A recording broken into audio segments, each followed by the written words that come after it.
What's up, guys? Let's talk about vectors.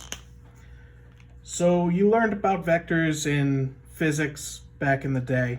Just a refresher, if you have 2 points, let's say we had A was -3, 2, and B was, say, 6, 12. Clearly not to scale, doesn't really matter.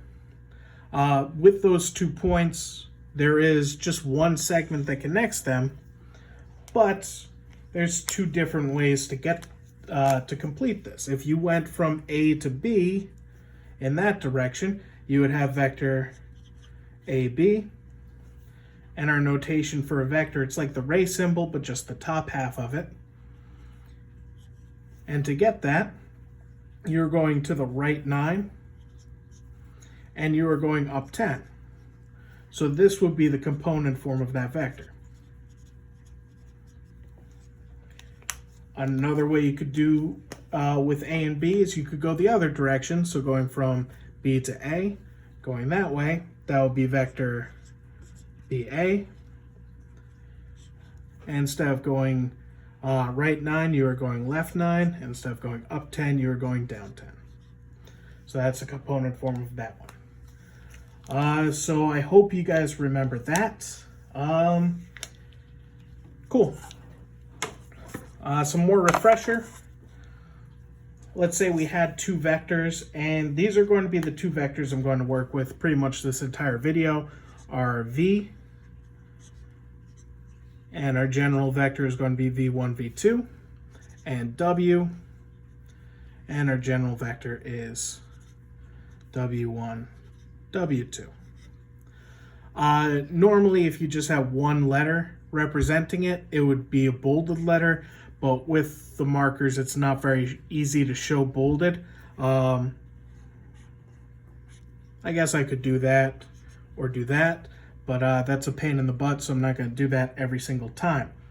But also a pain in the butt is doing that symbol every time. So if when I'm doing this, I drop that symbol, don't worry about it. Just know that it is the vector that we're talking about. The subscripts represent the first component and the second component. It's our horizontal and vertical components, respectively. And with these, we can add and subtract vectors. If you're adding 2 vectors, you literally just add the components, the corresponding components. So vector V plus vector W will be V1 plus W1, comma V2 plus W2. In space, what that means is if that's V, you take W and put its tail to that tip, and from here to there, from the start of the first to the end of the second, that's the sum. I don't know why I wrote W first, but it doesn't really matter because addition's commutative. All right. Another thing you can do with vectors is you can multiply by a scalar. A scalar is just a constant. So if you do K times V, you just multiply each component by that. Ran out of space. Not used to working on these little whiteboards. Sorry. So that's scalar. Now for these vectors, they are segments, but they have magnitude and they have direction. So if you have vector V, if you just put it in standard position in the coordinate plane,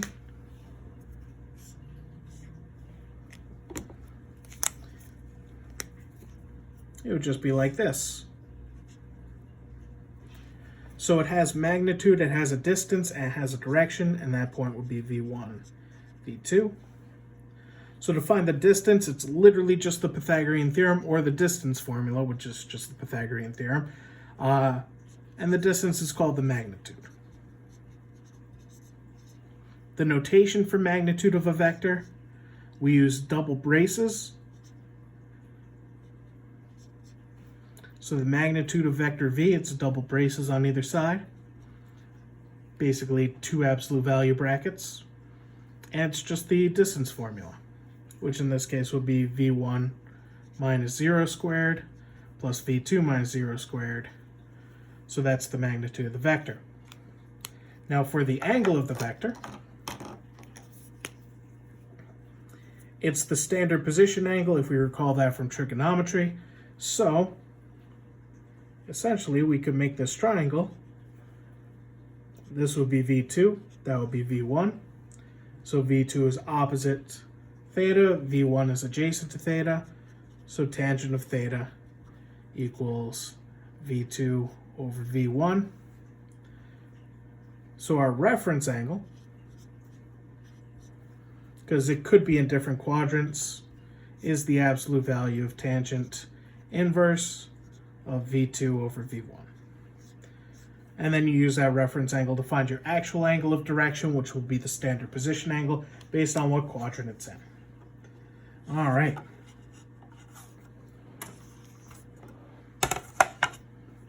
Actually, I'm going to continue with this one. Now, in your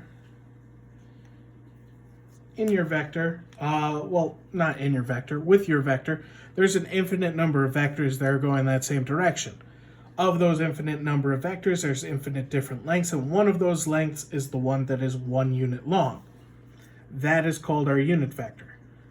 So I'm just going to put it here. I'm going to call it u for unit vector. And the magnitude of u is 1. So if you want to scale that down to be 1, you just need to divide your vector by its magnitude. So your unit vector in the direction of v is our vector v divided by the magnitude of v, or 1 over the magnitude as your scalar multiplier of vector v. So that's how you get your unit vector.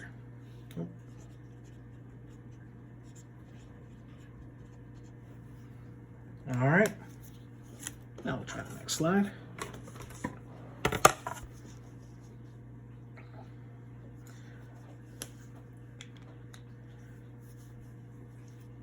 Now we can use unit vectors as another way to define our vector v.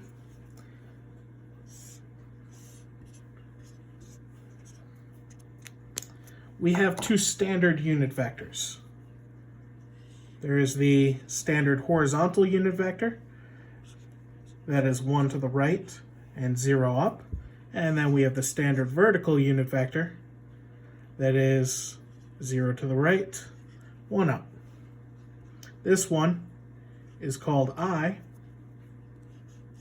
Make it bolded I. This one is J. So these are our standard unit vectors. If we have our vector v,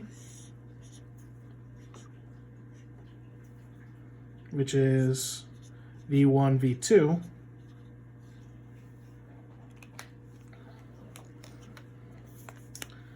horizontally, you're going v1 units.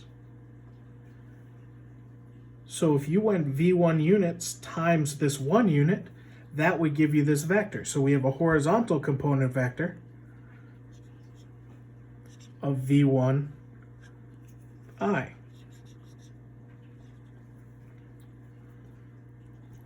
And then vertically, we're going v2 units. So it's this distance times j. So this vector, our vertical vector, is v2 times j. And if we think about what we did before when we were adding and subtracting, or sorry, just adding vectors, this plus that would result in that v. So another way to represent v is using these. This is called the linear combination form. v1 I plus v2 j. That's the linear combination form. The linear combination form and the component form are equally acceptable. They just have different merits for different situations. And another way to express it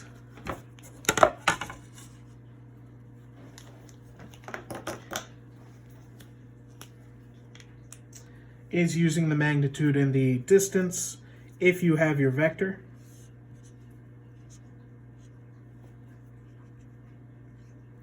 That's the angle. That length is your magnitude. That segment is magnitude of v. So this would be your v2, this would be your v1 for v1, v2.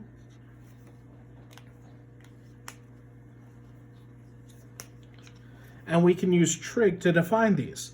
That's our hypotenuse. That's our adjacent. This is our opposite.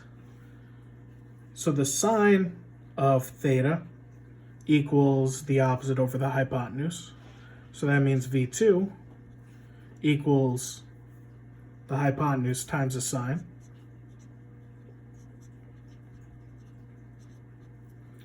And v1 would be the hypotenuse times the cosine. So you could express vector v as magnitude of v, cosine theta, magnitude of v, sine of theta. Or the magnitude of v as a scalar multiplier of cosine theta, sine theta. These are equally acceptable. All right, that's just our review of the basics of vectors. We'll talk a little bit more in depth soon.